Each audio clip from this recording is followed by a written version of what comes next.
కామారెడ్డి జిల్లా సదాశివనగర్ మండలం అడ్లూరు ఎల్లారెడ్డి పెద్ద చెరువులో ఒకేసారి ముగ్గురు ఆత్మహత్యకు పాల్పడిన పరిస్థితి.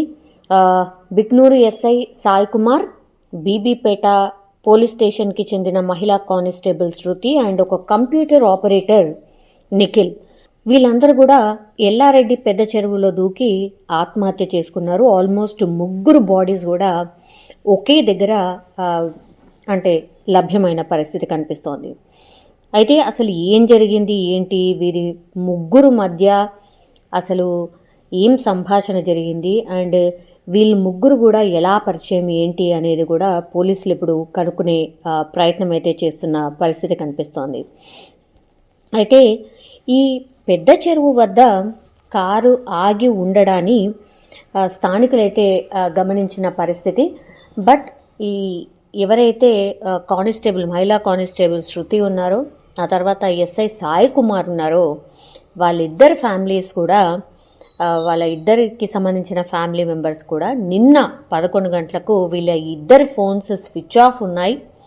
సో ఎందుకు ఏంటి అని వాళ్ళ కొలీగ్స్కి కాల్ చేశారు.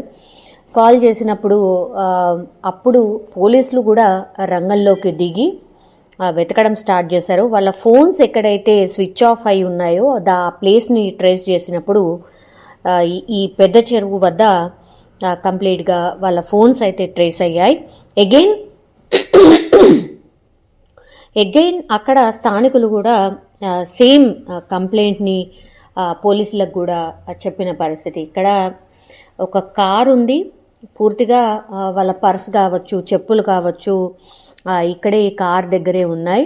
మరి చెరువుకు దగ్గరలో ఇవి కనిపిస్తున్నాయి అనే ఇన్ఫర్మేషన్ స్థానికులు కూడా పోలీసులకు ఇవ్వడం, వెంటనే అక్కడికి వచ్చి డెఫినెట్లీ ఈ ఈ వస్తువులు ఎవరి అయితే ఉన్నాయో ఇవన్నీ కూడా అంటే మేబీ ఇందులోనే ఏమైనా దూకారా వీళ్ళందరూ అనేది కూడా అనుమానం వచ్చి ఆ పోలీసులు సర్చ్ చేయడం స్టార్ట్ చేశారు. గజ ఈతగాళ్ళని కూడా రంగంలోకి దించారు. అట్లనే ఫైర్ సిబ్బందిని కూడా పిలిపించారు. రాత్రి 1 గంట సమయంలో డిసిషన్ తీసుకోవడం, ఆ తర్వాత సర్చ్ ఆపరేషన్ చేసినప్పుడు రాత్రి అంటే సాయంత్రం నుంచి రాత్రి 1 గంట ప్రాంతంలో ఒక 2 మృతదేహాలు లభ్యమయ్యాయి. అవి ఎవరివి అంటే ఈ నిఖిల్ అండ్ కానిస్టేబుల్ శృతికి సంబంధించిన మృతదేహాలు లభ్యమయ్యాయి. కానీ ఈ ఎస్ఐ సాయి కుమార్ ఎవరైతే ఉన్నారో ఆయన మృతదేహం దొరకలేదు. రాత్రి పొద్దుపోయింది. సో గజ ఈతగాళ్ళకు కూడా సర్చ్ ఆపరేషన్ పాసిబుల్ కాలేదు, ఎందుకంటే లైట్స్ అవన్నీ కూడా అవసరం అవుతాయి కాబట్టి. అప్పుడు ఉన్నంత మట్టుకు మాత్రం వెతికినప్పుడు వీళ్ళిద్దరు డెడ్ బాడీస్ దొరికాయి.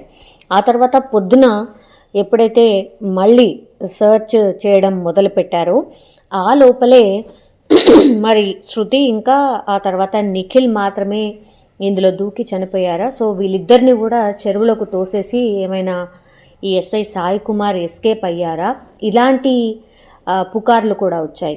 ఎందుకంటే సాయి కుమార్ డెడ్ బాడీ మాత్రం అప్పటి వరకు అంటే మార్నింగ్ 8:30 ప్రాంతం వరకు కూడా దొరకలేదు. పొద్దున అగైన్ 5 గంటల నుంచి పోలీసులు సర్చ్ అంటే గజ ఈతగాళ్ళు సర్చ్ ఆపరేషన్ స్టార్ట్ చేసినప్పుడు ఇలాంటి అనుమానాలే ఉన్నాయి. ఇద్దరు నిఖిల్ అండ్ శృతిని హత్య చేసి అంటే చెరువులోకి తోసేసి ఆ తర్వాత ఎస్ఐ సాయి కుమార్ ఎస్కేప్ అయ్యారా అనేది కూడా కొంత అనుమానం, కొంత ఈ వార్తలు కూడా స్ప్రెడ్ అయ్యాయి. కానీ పొద్దున 8:30 ప్రాంతంలో SI Sai Kumar cell phone కూడా అక్కడే దొరికింది. సో మొత్తం ముగ్గురు ఒకేసారి ఒకే ప్లేస్లో అంటే వాళ్ళ డెడ్ బాడీస్ లభ్యం అవ్వడంతో ఇప్పుడు చాలా అనుమానాలు అయితే వ్యక్తమవుతున్నాయి. అసలు ఈ ఎస్ఐ స్వస్థలం మెదక్ జిల్లా కోల్చారం అండ్ గాంధారికి చెందినటువంటి శృతి అయితే వీళ్ళిద్దరు కూడా 10 ఏళ్లుగా కానిస్టేబుల్ విధులు నిర్వహిస్తూ వస్తున్నారు. ఈ శృతి ఎవరైతే ఉన్నారో కానిస్టేబుల్ శృతి, ఆమెకు వివాహం జరిగి ఆమె ప్రస్తుతం విడాకులు తీసుకున్నారు. అండ్ బీబీపేట పోలీస్ స్టేషన్లో శృతి కానిస్టేబుల్గా చేస్తోంది. అందులోనే కంప్యూటర్ ఆపరేటర్గా నిఖిల్ కూడా ఉద్యోగం చేస్తున్నారు. అక్కడే ఎస్ఐ సాయి కుమార్ కూడా అక్కడే పనిచేసేవాడు. సో వీళ్ళు ముగ్గురు కూడా ఒకే దగ్గర పనిచేసినటువంటి వ్యక్తులు. ఇప్పుడు ఈ ముగ్గురి మధ్యలో ఎట్లాంటి సంబంధం ఉంది, మరి ఇంత అంటే ఆత్మహత్య చేసుకోవడానికి గల కారణం ఏంటి అనేది కూడా పోలీసులు అయితే ఇన్వెస్టిగేషన్ చేస్తున్నారు. కానీ సాయి కుమార్ 2 ఏళ్ల క్రితం అయితే బీబీపేట ఎస్ఐగా పనిచేసిన సమయంలోనే శృతి అక్కడే పనిచేసేవారు. సో ఆమెకు అప్పటికే వివాహమై భర్తతో విడాకులు కూడా తీసుకుంది. కాబట్టి సాయి కుమార్ అండ్ శృతి మధ్య కొంత పరిచయం ఉండడం, ఆ తర్వాత అది మేబీ వివాహేతర సంబంధానికి దారి తీసిందన్న ఆరోపణలు కూడా ప్రస్తుతం అయితే వినిపిస్తున్న పరిస్థితి అయితే కనిపిస్తోంది. సో వీరి మధ్య బీబీపేట సింగిల్ విండో సొసైటీలో ప్రస్తుతం ఆపరేటర్గా పనిచేస్తున్నటువంటి నిఖిల్, వీళ్ళిద్దరి వ్యవహారం కూడా ఈ నిఖిల్ అనే వ్యక్తికి మాత్రమే తెలుసు.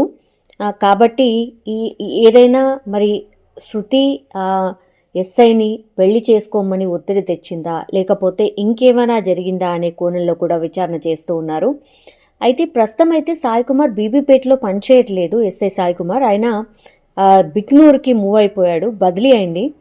సో కొంత శృతితో దూరం పెరిగింది. 1 సంవత్సరంన్నర నుంచి సాయి కుమార్ బిక్నూర్కి బదిలీ అయిపోయాడు. కాబట్టి కొంత దూరం పెరిగింది. అయితే శృతి మాత్రం అప్పటి నుంచి కూడా ఎస్ఐని తనను పెళ్లి చేసుకోవాల్సిందిగా ఒత్తిడి తెస్తున్నట్టుగా కూడా కొంత అనుమానాలు అయితే వ్యక్తమవుతూ ఉన్నాయి. సో ఈ ఒత్తిడి కారణంగానే వీళ్ళందరూ కూడా, అంటే నిఖిల్కి వ్యవహారం తెలుసు, ఆ ఆపరేటర్కి ఎవరైతే ఉన్నారో ఆయనకి ఆ వ్యవహారం తెలుసు. కాబట్టి వీళ్ళు ముగ్గురిని కూర్చోబెట్టి మరి ఏం చేద్దాము అనే విషయంలో వీళ్ళు ముగ్గురు కూడా కొంత మాట్లాడుకోవడానికి ఆ చెరువు దగ్గరికి వెళ్ళినట్టుగా మాట పెరగడం, ఆ తర్వాత కొంత దురుసుగా మాట్లాడుకోవడం, ఆ తర్వాత ఇంకా లాభం లేదు అనుకున్నారో ఏంటో ఈ వ్యవహారం అంతా అందరి కుటుంబ సభ్యులకి తెలిస్తే ఇంకా పరువు పోతుంది, ఇంకా మనం ఏం చేయడానికి కూడా లేదు, మన మీద కేసులు ఫైల్ అయితే కూడా ఇంకా మన ఫ్యూచర్ కూడా స్పాయిల్ అవుతుంది. ఇట్లా అన్ని ఆలోచనలు చేసుకున్న తర్వాత మరి వీళ్ళు ముగ్గురు కూడా చెరువులో ఆత్మహత్య చేసుకోవడమే శరణ్యము అనుకొని మరి చెరువులో దూకారా అన్న అనుమానాలు అయితే వ్యక్తమవుతున్నాయి. కానీ వీళ్ళ ఫోన్స్ ఏవైతే ఉన్నాయో ఇప్పుడు ఇవి కీలకంగా మారబోతున్నాయి. ఎందుకంటే ఆ ఫోన్లోనే పూర్తిగా ఇన్ఫర్మేషన్ ఏదైనా దొరుకుతుందా అని పోలీసులు అయితే ఆరా తీస్తున్న పరిస్థితి అయితే కనిపిస్తోంది. ఎందుకంటే అందులో మాట్లాడుకున్న విషయాలు కావచ్చు, చాట్లో ఏమైనా ఉన్నాయా, ఆ తర్వాత కుటుంబ సభ్యులు ఏం చెప్తున్నారు. సో అందరి ఫ్యామిలీ మెంబర్స్ దగ్గరికి వెళ్ళి పోలీసులు కొంత ఇన్ఫర్మేషన్ తీసుకున్న తర్వాత మరి ఈ కేసులో ఏం జరిగింది, ఈ ముగ్గురు ఆత్మహత్య చేసుకోవడానికి రీజన్ ఏంటి అనేది తెలిసే అవకాశం అయితే ఉంటుంది.